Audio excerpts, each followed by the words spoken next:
जाति प्रथा उन्मूलन। तो हेलो फ्रेंड्स, कैसे हो आप सब लोग। उम्मीद करती हूँ सभी लोग अच्छे होंगे।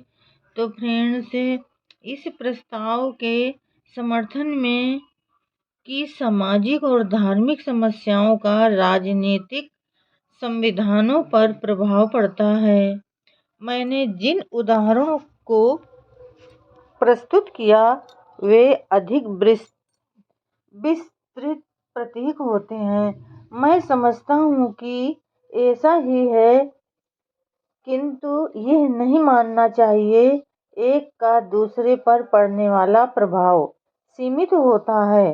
दूसरी ओर ये कहा जा सकता है कि इतिहास सामान्यतया इस प्रस्ताव को बल देता है कि राजनीतिक क्रांतियां हमेशा सामाजिक और धार्मिक क्रांतियों के बाद हुई हैं।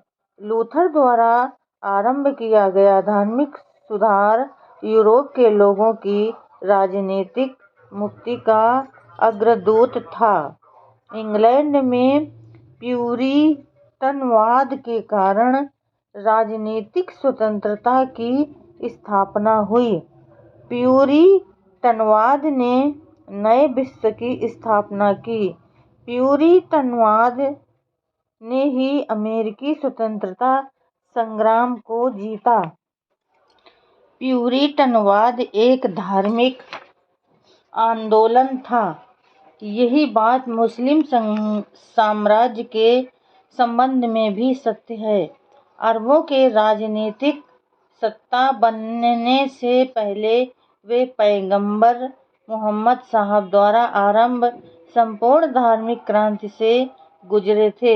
यहाँ तक कि भारतीय इतिहास भी उसी निष्कर्ष का समर्थन करता है। चंद्रगुप्त द्वारा संचालित राजनीतिक क्रांति से पहले महात्मा बुद्ध की धार्मिक और सामाजिक क्रांति हुई थी। शिवाजी के नेतृत्व में राजनीतिक क्रांति भी महाराष्ट्र के संतों द्वारा किए गए धार्मिक और सामाजिक सुधारों के बाद हुई थी।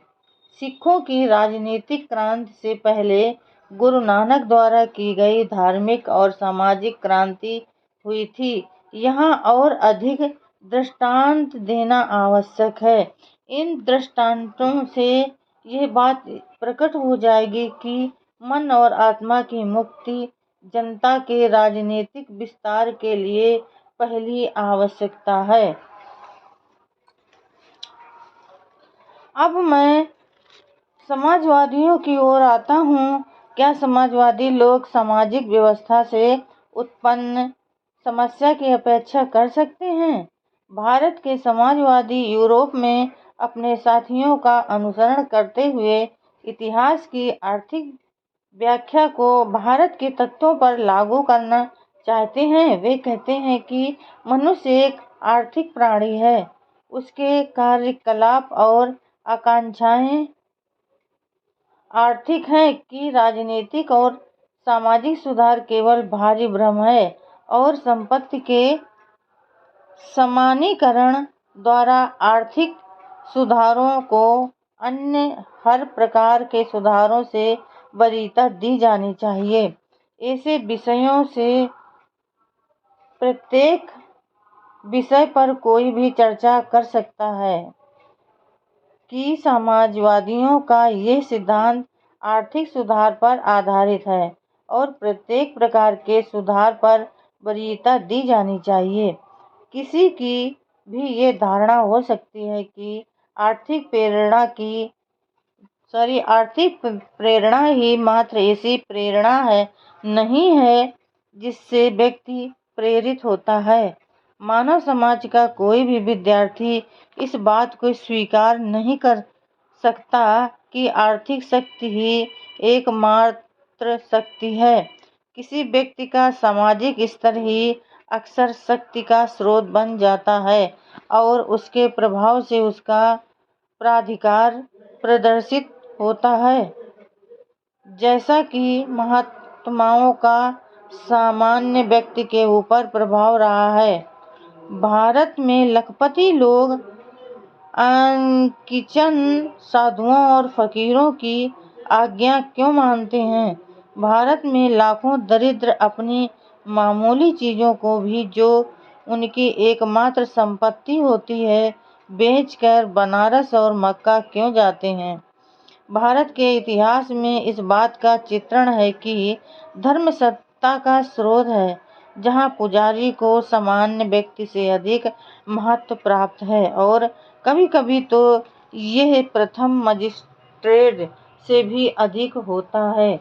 भारत में हर चीज, यहाँ तक कि हड़ताल और चुनाव पर भी आसानी से धर्म का प्रभाव पड़ता है, और वो ऐसी घटनाओं को धार्मिक मोड़ देता है। व्यक्ति के ऊपर धर्म की शक्ति का एक और उदाहरण देने के लिए हम रोम के प्लेबियन का मामला लेते हैं। यह मामला इस मुद्दे पर व्यापक प्रकाश डालता है।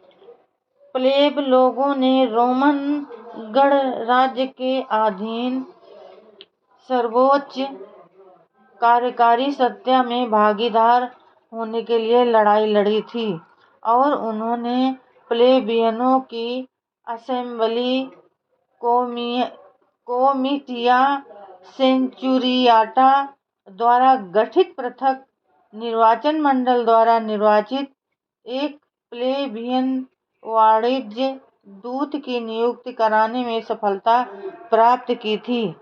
वे अपना ही एक कांसुल वाणिज्य दूत चाहते थे, क्योंकि वे महसूस करते थे कि पेट्रिशियन वाणिज्य दूत प्रशासन के मामले में प्लेबियनों के साथ भेदभाव करते हैं।